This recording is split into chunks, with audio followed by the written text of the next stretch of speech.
Ahmedabad civil હોસ્પિટલમાં દરરોજ હજારો દર્દીઓ સારવાર માટે આવતા હોય છે અને તેમની સાથે આવતા તેમના સગાઓને રહેવાની વ્યવસ્થાની મુશ્કેલી પડતી હોય છે, પરંતુ હવે આ સમસ્યાનો માનવતાભર્યો ઉકેલ મળ્યો છે।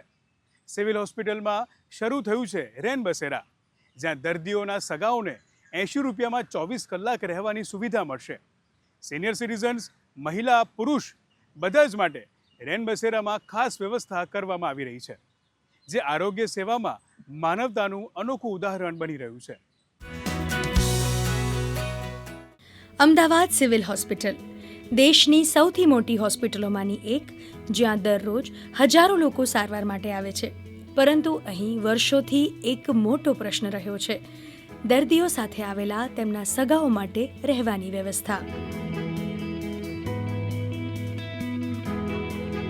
ऐसे में मान लीजिए एक मानसिक लोड तो व्यक्ति के ऊपर होता ही है कि हमारा मरीज भी है और उस पर भी हमारे ऊपर जब अदर खर्चे आ जाते हैं बड़ी समस्या होती है। वहाँ पर ये सुविधा जो है हमारे लिए बहुत लाभकारी है और लोगों के लिए बहुत ही अच्छी रहेगी। કેટલાક લોકો ખુલ્લા મેદાનમાં રાત પસાર કરતા જોવા મળ્યા હતા, તો કેટલાક ફૂટપાથ પર ઊંઘતા, તો ઘણા માટે તો હોટલનો ખર્ચ ઉઠાવવો પણ અશક્ય બની જતો। પરંતુ હવે આ મુશ્કેલીઓનો ઉકેલ લઈને આવી છે એક સંવેદનશીલ પહેલ, રેન બસેરા, જ્યાં પરિવારજનો માટે સન્માનપૂર્ણ અને સુરક્ષિત રહેવાની સુવિધા ઉપલબ્ધ છે। સુવા, રહેવા, નાહવા ધોવાની ખૂબ જ અગવડતા પડતી હતી, પણ જ્યારથી આ સિવિલમાં આ રેન બસેરા 1200 બેડની સામે શરૂ થયું છે, ત્યારથી ખૂબ જ રાહત થઈ ગઈ છે। દર્દીઓના સગા માટે ખૂબ આશીર્વાદરૂપ આ રેન બસેરા છે। અહીંયા ટોયલેટની ખૂબ સારી વ્યવસ્થા, બાથરૂમની ખૂબ સારી વ્યવસ્થા છે, પછી ગરમ પાણીની પણ ખૂબ સારી વ્યવસ્થા છે। એના બેડ એકદમ કમ્ફર્ટેબલ છે, તથા પીવાનું શુદ્ધ પાણી ફિલ્ટરવાળું મળી રહે છે, અને દર્દીઓના સગા માટે ખૂબ જ સારી વસ્તુ અને આશીર્વાદરૂપ આ થઈ રહી છે। આ રેન બસેરામાં કુલ 822 બેડની સુવિધા ઉપલબ્ધ કરવામાં આવી છે। સાથે જ પુરુષો અને મહિલાઓ માટે અલગ રહેવાની વ્યવસ્થા પણ કરવામાં આવી છે, અને લાંબા સમય સુધી રહેવા માટે સરળ અને સુવ્યવસ્થિત રજિસ્ટ્રેશન પ્રક્રિયા પણ બનાવવામાં આવી છે। આ રેન બસેરા બનાવવામાં આવ્યું છે, જેમાં બેઝમેન્ટ, ગ્રાઉન્ડ ફ્લોર અને 8 ફ્લોર એમ મળી, અને આપણે જોઈશું તો 800થી 840થી વધારે લોકોને એમાં રહેવાની સગવડ મળે એવી સુવિધા ઉપલબ્ધ કરવામાં આવી છે। સાથે સાથે બેઝમેન્ટની અંદર 58થી વધારે 4 વ્હીલર, 90થી વધારે 2 વ્હીલર્સ પાર્ક થઈ શકે એવી વ્યવસ્થા છે।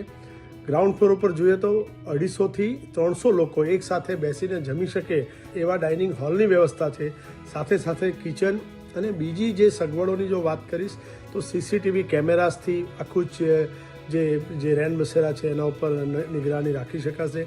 ફાયર સેફ્ટીના બધા જ ઇક્વિપમેન્ટ્સ, ખૂબ સરસ ટોયલેટ અને બાથરૂમ્સ પણ બનાવવામાં આવે છે, ખૂબ ચોખ્ખાઈ રાખી શકાય એવી વ્યવસ્થા પણ કરવામાં આવી છે, અને સાથે સાથે ખૂબ જ કહી શકીએ કે દરેક બેડ સાથે એનું લોકર, એમ કરીને 840થી વધારે લોકો રહી શકે। જ્યારે પરિવારનો કોઈ સભ્ય હોસ્પિટલમાં હોય ત્યારે દરેક ક્ષણ ચિંતાથી ભરેલી હોય છે। એવામાં આવો નાનો સહારો પણ મોટી રાહત બની જાય છે। આ રેન બસેરા માત્ર એક સુવિધા નથી, આ છે એક માનવતા, એક લાગણી, એક સંદેશ કે તમે એકલા નથી। किसी व्यक्ति के द्वारा यहाँ पर भर्ती कराया गया, जैसे मुझे सूचना मिली तो वहाँ से फिर मैं भी कानपुर से आया हूँ और एक नाइट का स्टे हो गया अभी मेरा।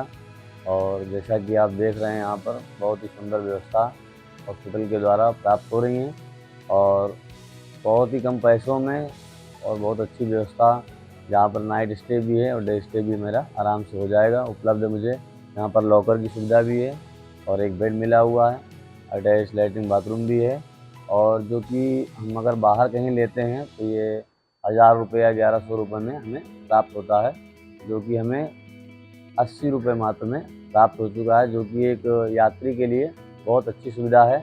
દર્દીના જરૂરી ડોક્યુમેન્ટ્સ અને આધાર કાર્ડના આધારે સરળ પ્રક્રિયા દ્વારા બેડ ફાળવવામાં આવે છે। હાલ અમે રજિસ્ટ્રેશન માટે પહેલાં તો પેશન્ટના રિલેટિવ છે, એટલે અમે પેશન્ટનું કેસ પેપર નંબર માગીએ છીએ, પ્લસ જેટલા અહીંયા રોકાવાના છે એમનું આધાર કાર્ડ અમે માગીએ છીએ, એના પરથી અમે રજિસ્ટ્રેશન કરીએ છીએ। સફાઈ અમે દિવસમાં 2 થી 3 વખત કરાવીએ છીએ। ટોયલેટ બાથરૂમ અમે 2 થી 3 વખત સાફ કરાવીએ છીએ। પીવાનું એમને આરો પાણી પ્રોવાઈડ કરીએ છીએ। બેડશીટ સાફ અને સુથરી અમે પ્રોવાઈડ કરીએ છીએ. બધી રીતે જેવી રીતે એમને બહારની દર્દી પાસે બી કંઈ તકલીફ હોય તો બી અમે એ કરાવી આપીએ છીએ. અમને ઓલ ઓવર બધું સેફટી છે અને અહીંયા પણ સિક્યુરિટીની હાજર રહી છે અહીંયા, અને સિક્યુરિટીના અંડરમાં બધું વર્ક થાય છે, એટલે કોઈ પ્રોબ્લેમ છે નહીં ને સિક્યોર બધું વસ્તુ છે. સારવાર અને સંવેદનાની આ પહેલ અમદાવાદ સિવિલ હોસ્પિટલને માત્ર એક મોટી હોસ્પિટલ નહીં પણ એક માનવતાનું કેન્દ્ર બનાવે છે, અને કદાચ આ જ છે સાચી પ્રગતિની ઓળખ. લક્ષ્મણ રાજપૂત સાથે સુમન બોરાણાનો રિપોર્ટ.